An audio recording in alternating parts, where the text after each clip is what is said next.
Hello, hello, Merry Christmas to one and all. I just got back from a 4 day long Christmas family visiting marathon, visiting various subsets of my family members. Lovely time, lots of good laughs, lots of Christmas cheer, lots of good food. But let me tell you, the whole time, ever since I left Sunday morning, I was thinking, there's a new One Piece chapter. There's a chapter of One Piece I haven't read yet that other people have read. There's stuff that has happened on the island of Elbaf that I don't know about yet. I don't think that we left it on a cliffhanger per se, but we left it on certainly a very exciting moment. Let's try to recap the many, but not really that many, things that are happening right now in this arc. We got Luffy's encounter with Loki, a chained up potential demigod figure who believes himself to be the reincarnation of the sun god Nika, which we know is Luffy, in fact, but is bound up with considerable consideration because he represents some sort of insane threat and was trying to tempt Luffy into unchaining him. And as we all know, any sort of temptation on Luffy usually comes to pass, so he may be already roaming and free. At the same time, we just saw the very tearful, very lovely reunion of Robin and Jaguar D. Saul after her long, arduous journey, having been rescued by him in a moment of crisis in the bombing of O'Hara, which not only was just a lovely, emotional, cathartic moment that us fans have been waiting for over a decade, but also opens the door to rediscovering all of the research of O'Hara, which was stashed in a lake during the Buster Call and then reclaimed by the Giants to store in their library. So that's another major lore dump situation that we could have on our hands. At the same time, there's kind of a conflict between members of the new giant pirates with Rode, or Rodo as Viz is translating his name now, um, insolent and insolent. He's upset that they now serve the Straw Hats in the Straw Hat Grand Armada. Maybe there'll be some more conflict there. I don't know. They crucified him, I think, in the last chapter. So maybe there's not a whole lot he can do. But we'll see. We'll see. It's another plot element. Plus, there is just sort of this lingering, unsettling statement by the explorer Louis Arnaud, who said that you shouldn't stay in Elbaf too long. Did not explain in the excerpt we saw why that is. If it is because there is hostile creatures there, if it is because the giants themselves are often hostile, which doesn't seem to be the case here, but who knows. There is some sort of mysterious presence that may make Elbaf not so safe for people that may include even the Straw Hats. And this may be related to the fact that there is still a strata of Elbaf that we still haven't seen above the layer where the giants live in their villages. There's a layer above which may contain godlike figures that we can't even imagine. We already have a character named Loki, you know. Will there be characters named Odin? Will there be a character named Thor? Are there these other kind of mythological figures represented in the schema of Elbaf? And perhaps most importantly, everybody needs to get drunk. Everybody needs to have a feast. There's a lot of celebrating they want to do as Luffy and Usopp and the rest of the Straw Hats have finally made it to the fabled land of Elbaf. And then, yeah, there could be Shanks. I think Shanks is kind of lurking around this island. That's another X factor. So I'd say those are the six main pillars of the plot. All of those doors are wide open to be expounded upon in this chapter and any subsequent chapter. And I just gotta say, this is peak for me. This is like One Piece at its best. This is the times that I am most excited. Lovely color spread too at the start here. Our Straw Hat crew hanging out on giant mecha Frankie plane. Sure. let's get into it. This chapter is called The Owl Library. So I think we're going to be following up on Saul and the research of Ohara, if I had to guess.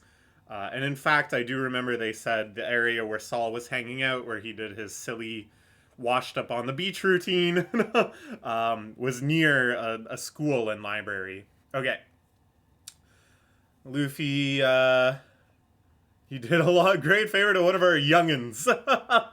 Speaking in a really brutish, archaic, old-fashioned thing. Pretty cool. I like his pose, too.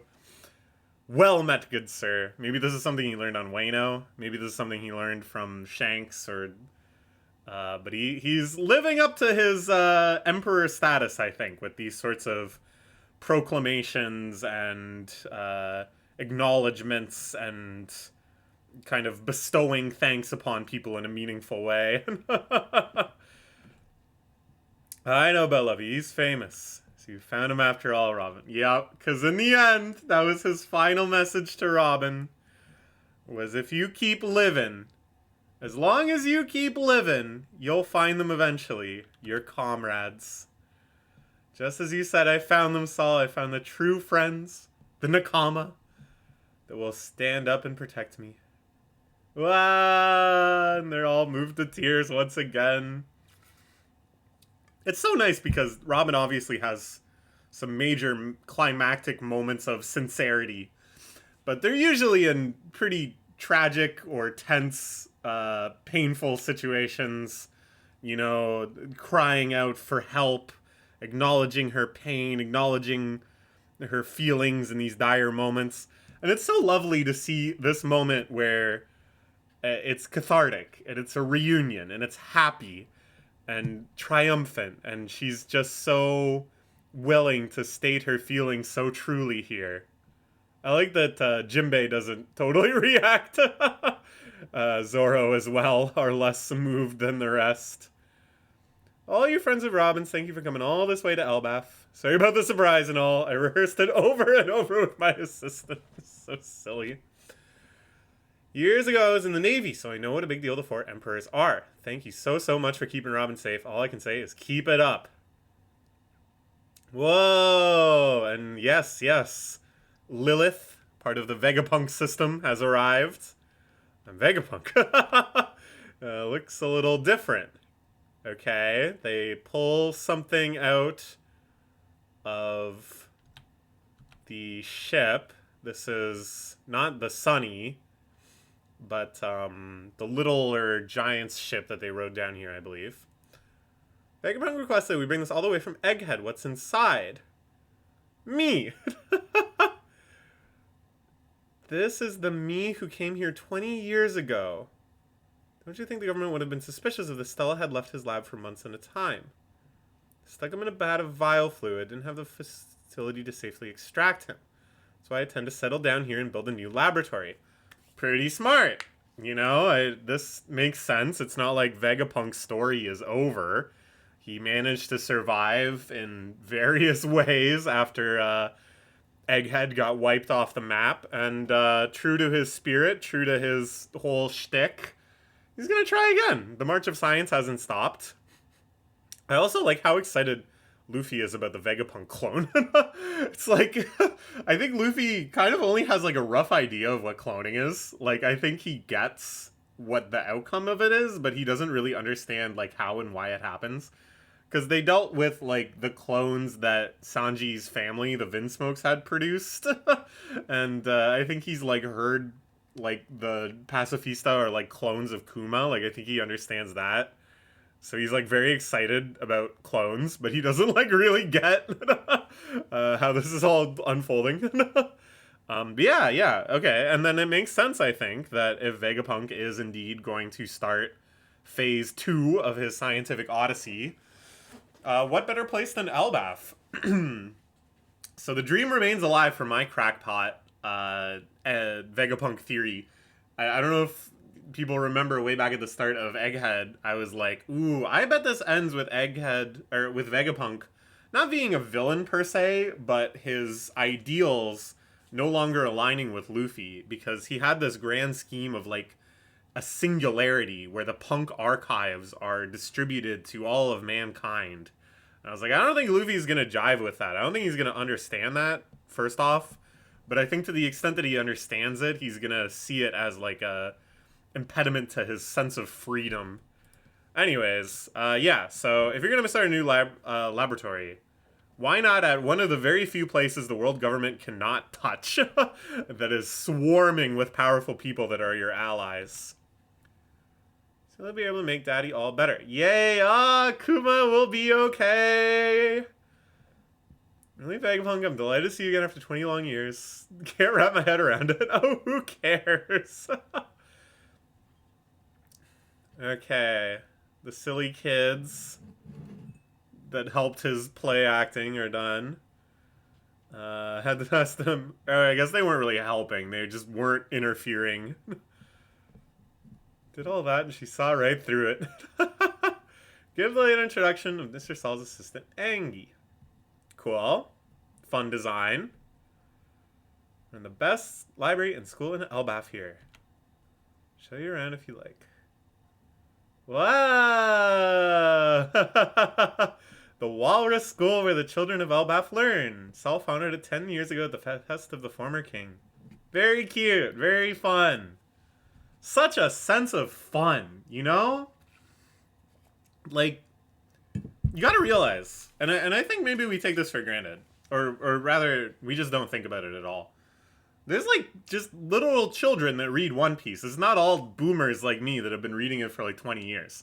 The vast majority of One Piece readers are probably kids who understand the plot line and probably have seen summaries of the plot line, and maybe some of the more enthusiastic ones have gone back and read through everything and book off or whatever. But most of them, I think, are kind of just reading week by week. And probably a lot of the nuances of the plot and senses of anticipation and stuff are less important to them than just like the page by page visceral enjoyment of reading it. At the end of the day, that is kind of what Jump series have to be. So if you could imagine a Jump series that's just page after page after page of thousands and thousands of words of text of characters negotiating with each other in some sort of succession game, you can't imagine that ever flying in Jump, where it's mostly just 12-year-olds flipping through and going, whoa, cool. Putting that aside. And I think Oda still really understands this. He still understands that in many ways is the meat of his readership.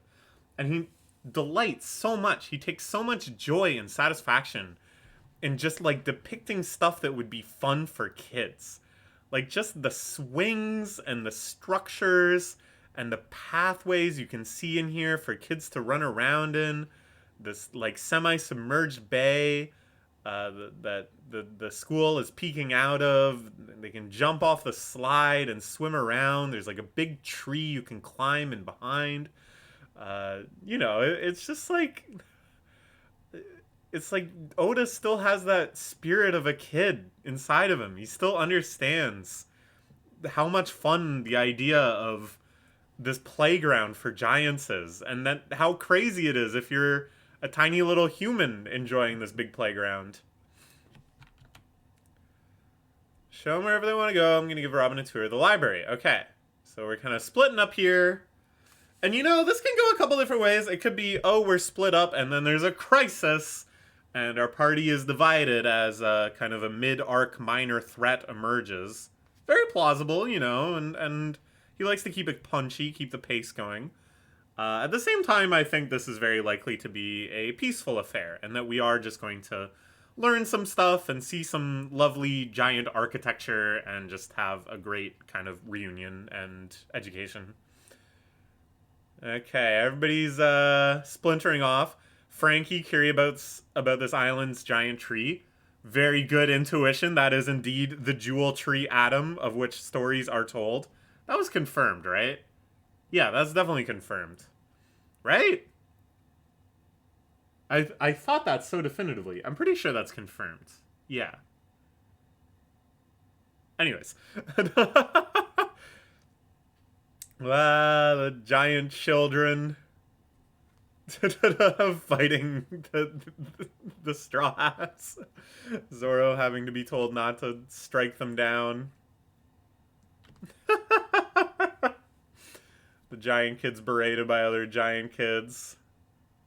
You're not supposed to call us brats. Call us humans pipsqueaks is fine. Because you're going out to sea one day and fight ruffians, aren't you? No, we're not. That's dangerous. Huh? Oh, this is okay. So it's like, we already kind of got a sense of this, that the new giant pirates were very different than the old giant pirates. The old giant pirates are just a bunch of frickin' boom, like, they just want to grill. They're just grilling boomers that are just out for fun and adventure, you know? When they made a move to rescue the Straw Hats on Egghead, that was one of the most, like, gigantic, deliberate, impactful moves they'd made in decades and decades and decades. Most of the time, they just kind of receded into legend. You know, their giant captain pirates, the giant pirate captains, were just stuck on Little Garden squabbling for a century. So it's like they're kind of like not real in the minds of many people, and the new giant pirates seem to resent that and be like, no, we are a proper pirate crew. We are out here doing pirating. We are on Dressrosa in the gladiator arenas. We are mercenaries. We are impacting the world everywhere we go. And it's kind of like, maybe with these kids, the pendulum has swung back the other way, where they're looking at the new giant pirates. And they're like, we don't want to do all that. Oh, those rapscallions? We don't want to go to sea. What voice was that? It's an adult. Not in anymore. How am I moving? You're gonna get yelled at. You're standing on top of Miss Ripley. Oh my god. Oda understands the minds of a lot of his readers. He understands every part of the mind of what people want to see. Yeah, very good. Very good. Cool name, too. Ripley. Warriors of Giants of Elbaf were inside in the world. That was 100 years ago. Insults, violence, pillaging, war. That's just not the world we live in anymore. Very interesting. Luffy, you lucky son of a gun. I heard about you from Saul. You must be the Straw Hat crew. Brats are so damn annoying. Elbaf has gone woke? Is that what's going on here? Is that part of this arc? I like that in these big grand scale arcs, there's usually, you know, kind of conflict on multiple levels, and there's usually kind of social conflict around these more social norms and stuff, and yeah, Elbaf has gone woke. I teach by negative example. The Great King Harald once said, don't fight with other countries, trade with them. I had many arguments with village chiefs and their traditions. Great King who tried to reform this country was killed by his own son before his dreams could be realized. But the country refused to give his son the throne, and so Elbaf has no king now. Oh, so that's Loki. That's the horrible thing that Loki did, I think, that made him the shame of Elbaf. And Loki, I imagine, was not down with this woke shit and wanted Elbaf to return to being a conquesting, seafaring country that makes the rest of the world shake at its knees. History lesson over. I could have taken more history lesson, whatever. I wish I ran the school. Why aren't you in your white-haired form, Captain? I was looking forward to that. That's my free form. It's interesting the way he refers to it, you know? It's like really interesting because we know a lot of things that he doesn't. We've been told things by like Vegapunk and the world government, and we can infer all sorts of stuff. You know, and Luffy doesn't really know or particularly care about any of that in terms of the lore. But then in terms of like the visceral experience and how he triggers it and what it means to him and what he feels that it's capable of, that's all stuff that he probably knows better than we do, and that hasn't really been fully articulated to us. You know, he's said before that he feels free in this form, that I can finally do all the things I wanted to. He's also, of course, said many times that the Pirate King is simply the freest man in the world. There's a warrior who looks like that in Elbas mythology. Oh, yeah. Made my heart race with the last generations of warriors here. I already heard most of the story. Basically, I fled for my life, managed to get here to Elbaf. Couldn't help but worry about the books those scholars gave their lives to protect, so I asked Hadrian's crew to take me back to Ohara. Found all those tiny books clinging to life, I wept. Watch out for that book. Whoa! They can turn all the books huge. That's so fun. Because I was thinking about that. Like, okay, it's easy for the giants to get the books out of the lake. And yeah, it's not that hard to dry them out or whatever and make them legible and stuff again. But how are they going to work with all these teeny, teeny, tiny books? Every book you bring in here turns huge. The Wondrous Owl Library. All the texts that Ohara protected 22 years ago. We searched all over the island to find every last one. You can check. They're all here. Can't believe I finally get to show this to you. Yes, of course, Professor Clover did say it was the world's best library. I like that it's kind of semi-outdoors with all these paths leading in and among the books and among the tree. The giant owl in the back. Maybe you use the devil fruit. Maybe some devil fruit is involved to enlarge the books. Probably. I don't know. It's usually a devil fruit. But at the same time, it's like, it clearly doesn't matter. You know? It clearly isn't plot relevant that the books become huge.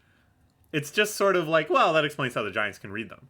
But it's like, just such a fun little aside that they just kind of toss at you in such a silly way with this book exploding out of Robin's arms. God, I love One Piece so much. What a joy this, just everything is. Okay. Meanwhile, you're almost as bored as me. Am I bothering you? Yeah, I could use a conversation partner and I've got all the time in the world. So, Loki's still chained up. Whew. A lot of people thought maybe Luffy already unchained him because there was that shadowy figure marching around at the end of the last chapter. People are like, oh, maybe that's Loki. But no, apparently he's still there. Still traumatized by the experience you're telling me about. I am. Even now, the memory makes me tremble uncontrollably. Hurts me to hear it too. I've never met you nor seen you, but through some twist of fate, we've long been friends. Well, if I know Oda, we're not going to find out who's on the other end. Maybe we'll see their silhouette. Could be any number of people. Based on the look of the transponder snail, because often this transponder snail somehow takes on characteristics of the person it's imitating on the other end, the person whose voice it's transmitting. Which again, you know, my theory, of course, is that they are ancient biotech inventions of the Kingdom of D that have survived and washed ashore after the ancient kingdom was drowned. But whatever. Who could this be? It could be Garp. I think that would be interesting. Garp, of course, had a very traumatic experience recently. His fate is unclear, so it would be a fun reveal that Garp is alive and somehow in contact with Loki. Loki, of course, has a very villainous aura, at least right now. Maybe we'll learn something to the contrary, but I kind of think this is a bad dude. So it would make more sense if he was in cahoots with another bad dude. It could be someone like Aka Inu, who certainly has had some traumatic experiences. Could be like Sengoku or something. Could be Blackbeard. Could be any number of people. Alright, anyways. Maybe we'll find out. Maybe I'll turn the page and we'll find out. If I were there in your place, I'd have razed it to the ground and killed them all instead. That's why you're so weak, Shaggy. Shaggy.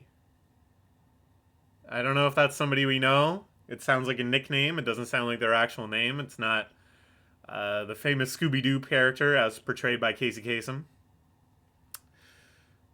Listen, you don't want to get these fools get away. You gotta put them down for good or they'll come back for vengeance.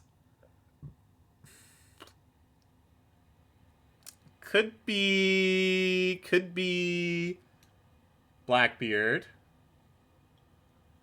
But Blackbeard doesn't sound like this kind of stuttering.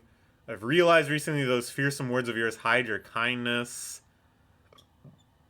I don't know. It doesn't sound like Blackbeard. Doesn't sound like Aki Inu. Might be like Sengoku or something. I don't think it's not Garp.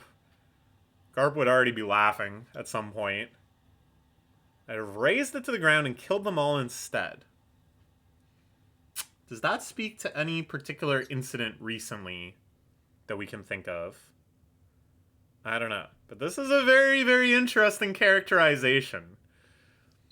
Is there some kindness behind Loki's violent words? Don't make me sick. How dare you suggest such a thing? I'll not have you sassing me like this.